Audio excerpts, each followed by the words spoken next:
everyone, this is CJ Novo 992 and today we are back with another brand new video. Today's or tonight's video, whenever you actually see this video, we are here with a shorter video than normal as we're here for a mini Rangers roundup / Rangers reaction because me and we finally have an answer to whether or not Kemar Roofe was going to be suspended. And I'm not really going to beat around the bush or anything for this one. I just want to get stuck right into this because you may or may not have heard already, or you've clicked on today's video because the title has ruined it, but we're obviously here to react to the news of the SFA doubling down and throwing away Rangers' appeal, throwing away everything that was said, and I've just agreed with the original decision that was made with the charge, and that was to suspend Kemar Roofe for 2 freaking games. And before I go too deep into today's video and I start ranting and I start raving and giving my thoughts and opinions out there, again, I just want to clarify, I can look at that challenge and I can completely see why it would have been given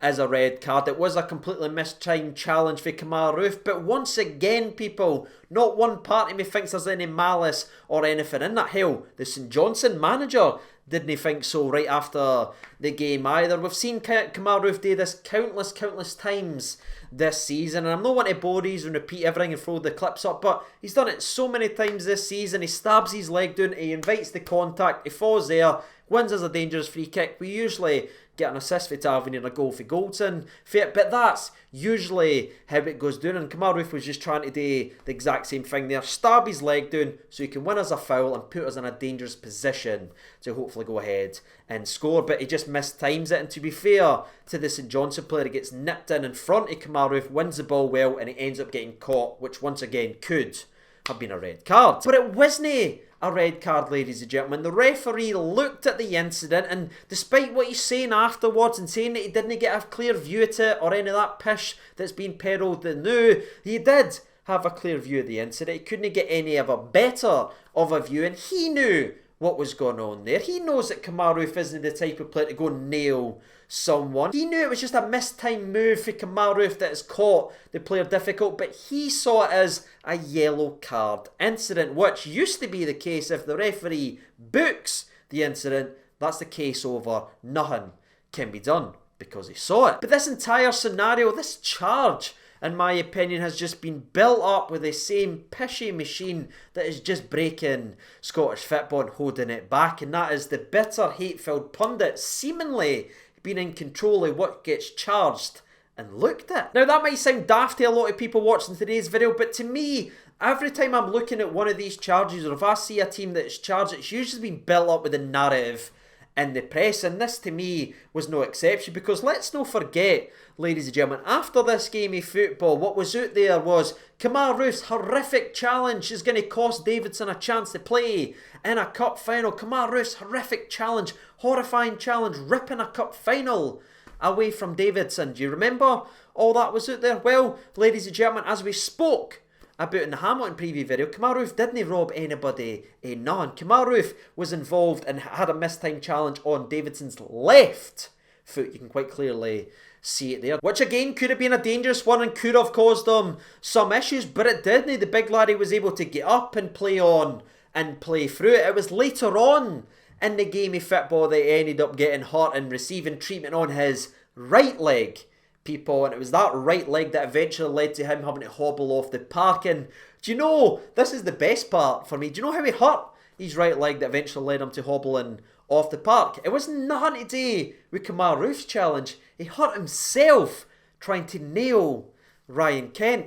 But where's that? Why isn't anyone actually talking about what really happened to Davidson? Why is it getting so far buried I can almost see Australia for the actual hole? I suppose they couldn't come out right away and correct that misleading BS that was actually out there, or they kind of killed the hype momentum in getting the guy charged. And it's that hype machine that I want to talk about the majority of today's video, because that to me is the poison that's in Scottish football. Because I don't know if you agree with me or not, and again you can dive into the comment section and call me for this and this if you want to do, but to me The only things that ever seem to get charged and looked at by the SFA is whatever's on the back papers and getting clicked and talked about in all these tin pot programmes. If it's getting drummed on about in commentary and everything like that during the game and after the game, it will then get looked at. But if it isn't getting that kind of media attention, if it isn't getting spoken about on this programme or this programme, the compliance officer is literally invisible for 4-5 months at a time. Because can you honestly sit there and say to me that this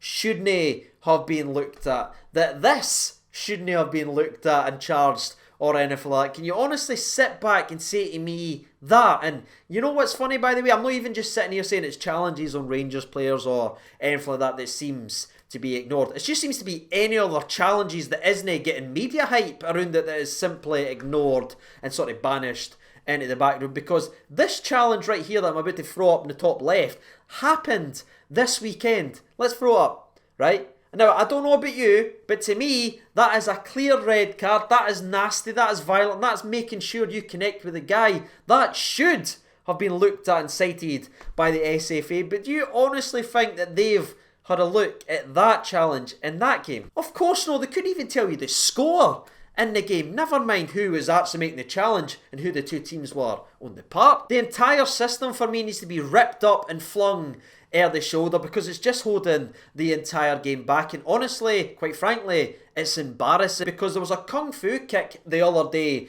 in the game versus Celtic. Basically, it was a sweet chin music. Devante Cole literally done a WWE finisher on Soro's plump bags, yet that isn't deemed as violent conduct or worth a gander or another look. Can you imagine Alfredo Morelos done that? Do you honestly think if Alfredo Morelos was involved in that challenge that it would have had the same similar media response with a wee funny caption then kind of buried as it has done when it was Devante Cole on a Celtic player? Do you honestly think that would have been the reaction? No. And I think we can both agree on that. Now again, the actual decision itself is frustrating to be losing a Kemar Roofe, but I fully expected it. That's why I said in the Hamilton game that I expected Rangers to actually just accept the charge and go ahead and just lose them for 2 games, because there was no way the SFA was ever overturning that. But Rangers appealed it. They obviously went there with something to say and trying to bring up stuff, but it was just completely ignored and flung right over the shoulder. And I find the decision very funny as well, by the way. Not obviously the outcome of Kemar Roofe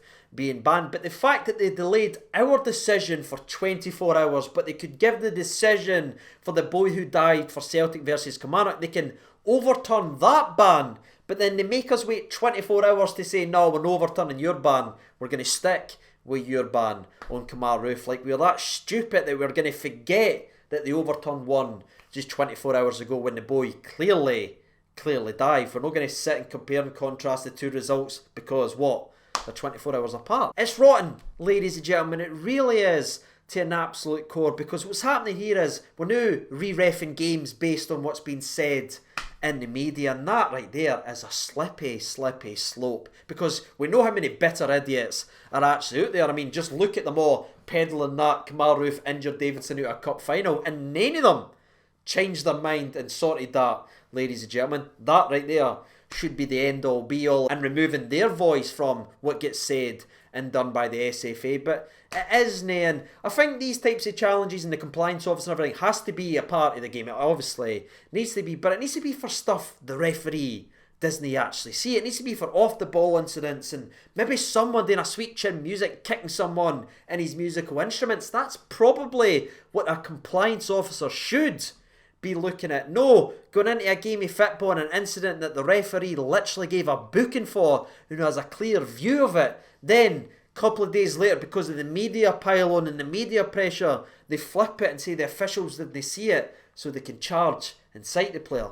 That right there is abuse of power, in my opinion, and it's just absolutely stinking in our game. But I think I've had my say on the entire process and why I think it's wrong, why it needs to stop and why it needs to be revamped. And again, maybe the biggest taking point from a lot of us is that Kemar Roofe will be missing for 2 games of football. And again, if I'm looking at that challenge and I'm seeing it's missed time like that, I can understand why they've went down that route. But for me, if you're charging that, there's plenty of other challenges this weekend that should have been charged, but they just weren't, and that is where my problem is. But that's it, ladies and gentlemen, boys and girls. That's me had my say in today's video. Again, it's a wee bit shorter than normal, so get involved down there in the comment section below if you're still watching. And hell, if you enjoy the channel, please consider helping the channel out by hitting that subscribe button. We have a 55k dream on the channel, so if you could play a part in that and help us on our way, that'd be greatly appreciated. But as always, I've been CJNova92. Thank you so much for watching, and bye.